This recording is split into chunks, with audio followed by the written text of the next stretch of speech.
Hey guys, and welcome to the fish room. I'm Rachel O'Leary, and today I'm just catching up on work around the fish room. Spent most of yesterday cleaning and shipping. Today I shipped again, and then I sterilized my siphon tubes, and for that I use a bleach solution, and then I let them put it in really hot water and soak them. So I'm just rinsing out the bleach solution so that I can get to work on doing water changes safely. And I do this really frequently. Not every day, but pretty often I'll do this. A couple times a week, make sure that I'm being careful of cross-contamination. You'll see that all of these have these little blue tags on them. That tells me which tank they go to, and after I sterilize them like this, I remove those, and then so after I sterilize like this, I will remove those tags, put on new ones, and then reassign, if you will, the siphon tubes to each aquarium. And this is just one way that I make sure that I don't cross-contaminate for fish that are in quarantine.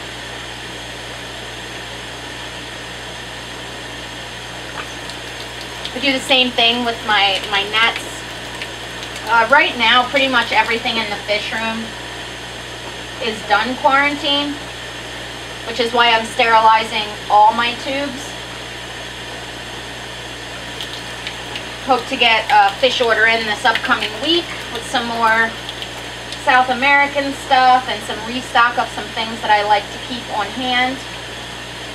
Right now I'm just rinsing this with really hot water, and you can see I have this output in my sink that my siphon tubes fit directly over, and this really helps me streamline this whole process of keeping things really clean.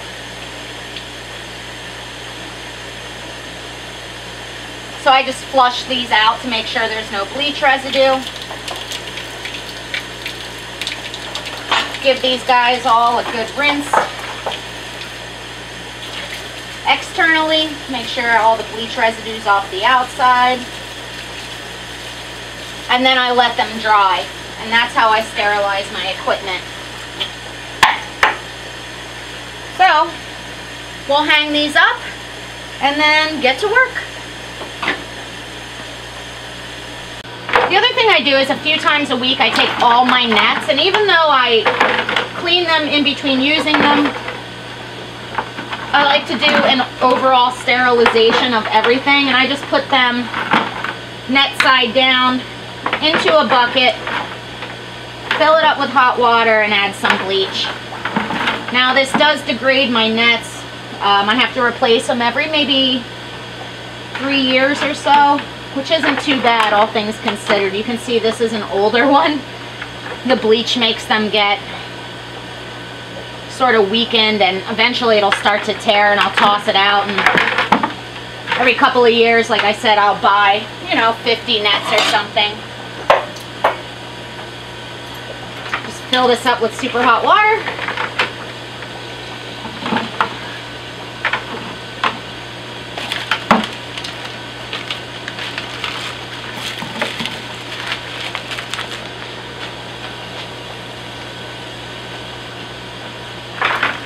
Now this is a pretty dilute bleach dip, and I don't even actually measure. I just put a splash in there.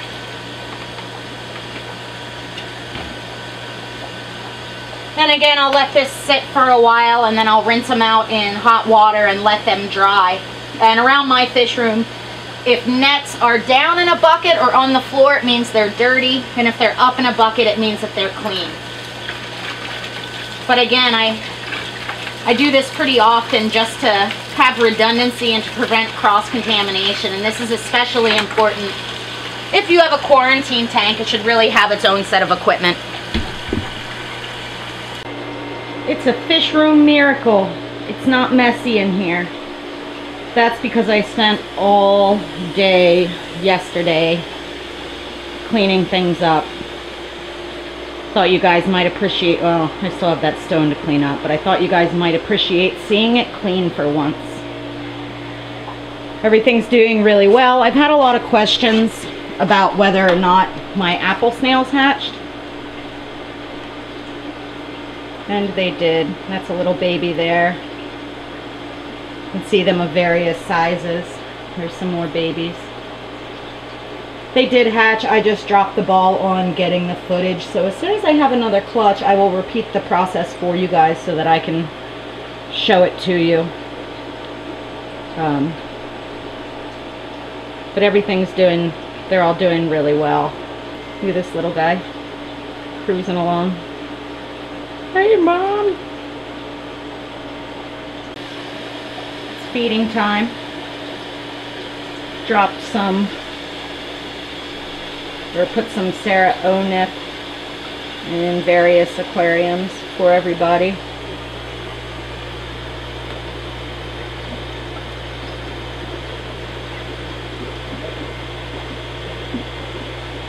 So they're pretty happy.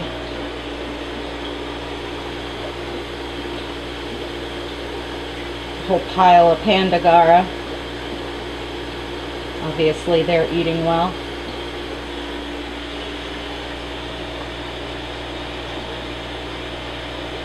SP Rasboras, one of my favorites. A real classic. You can see how nicely they've colored up. Beautiful fish. There's this one part of this tank where it looks like there's a coolie loach tree. Look at all of them in there. It really gives me the willies.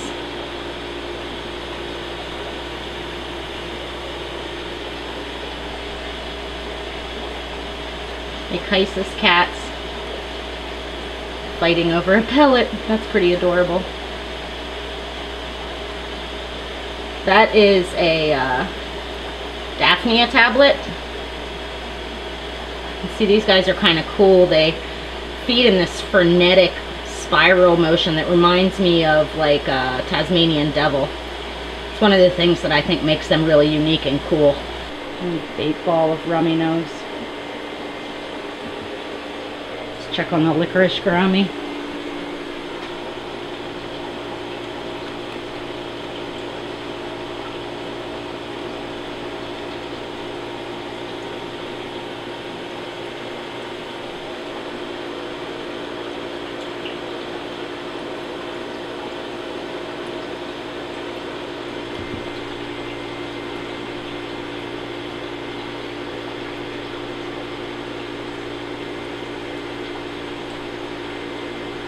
That little guy's looking good. A couple female Panduros left that I need to find forever homes for so I can reclaim their tank.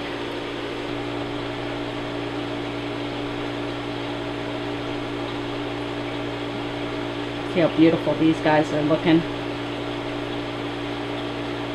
I love them. The orange really are all totally clear now. Looking great. Pretty soon I'll be putting them on my list. I'm waiting for a few of the buried ones for their young to hatch. And then I will do so, because that'll be 2 generations in this tank that have stayed clear. My blues doing quite nicely. CPD. I really like this food because it does bring all the fish to the front for me to be able to see easily. And they love it, which helps. Oh, I dropped a huge wad of hair algae in my Amano tank yesterday. And you can see they really do enjoy eating it. They are just swarming it. It'll probably take them a few days to eat this amount. Male gouramis, still looking fantastic.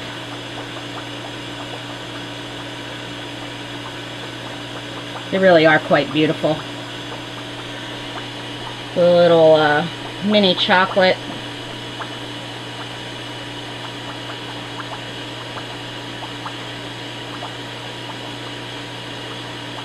They're eating well.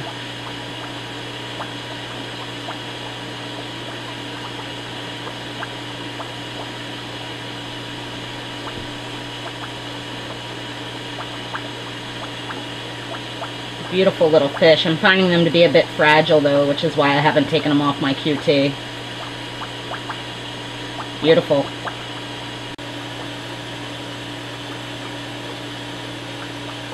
I like watching these guys eat. They pick so delicately.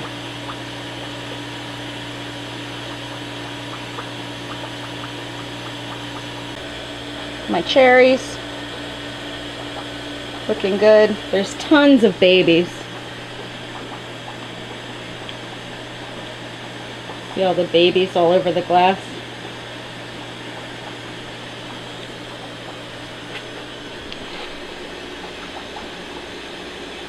Again, I leave this side glass covered in algae like this so I can see how well they're breeding.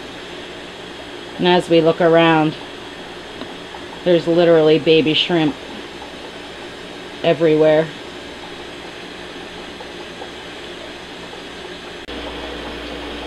I think somebody wants some food. What do you guys think? See his double rows of razor sharp teeth?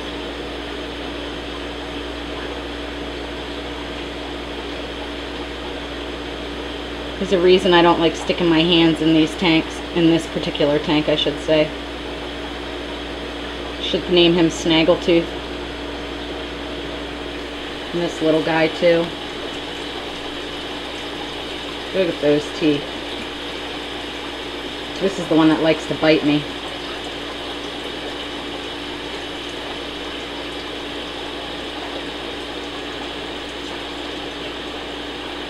They are gorgeous though. Been having problems with this one fighting with the other one.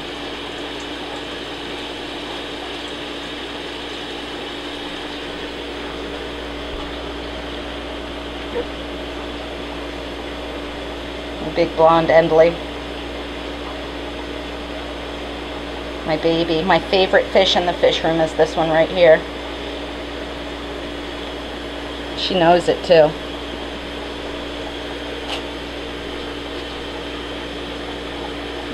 She comes up to the front of the glass like this and just begs for food.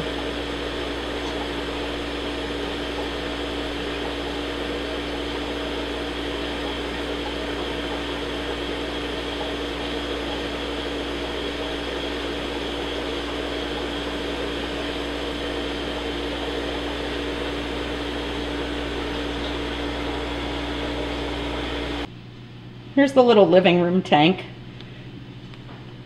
Still doing awesome. I just did another big trim on it. I think I'm going to need to take out some of this narrow leaf Java fern at some point. It's starting to take over a bit. But everybody's doing great in there. Let's go outside and take a look at the bins. Chicken Cameo.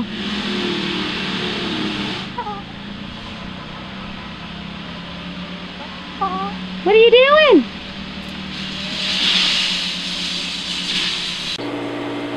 So I just thought I'd take a quick minute and show you guys the fish room when it's actually relatively clean. I have driftwood orders, stone orders, and fish orders coming in this next week, as well as more of the foods. So look for a more exciting update then. As always, thank you guys for watching. Make sure you stop by my Instagram, my Facebook, and my website. And let me know below if you have any comments, suggestions, or questions.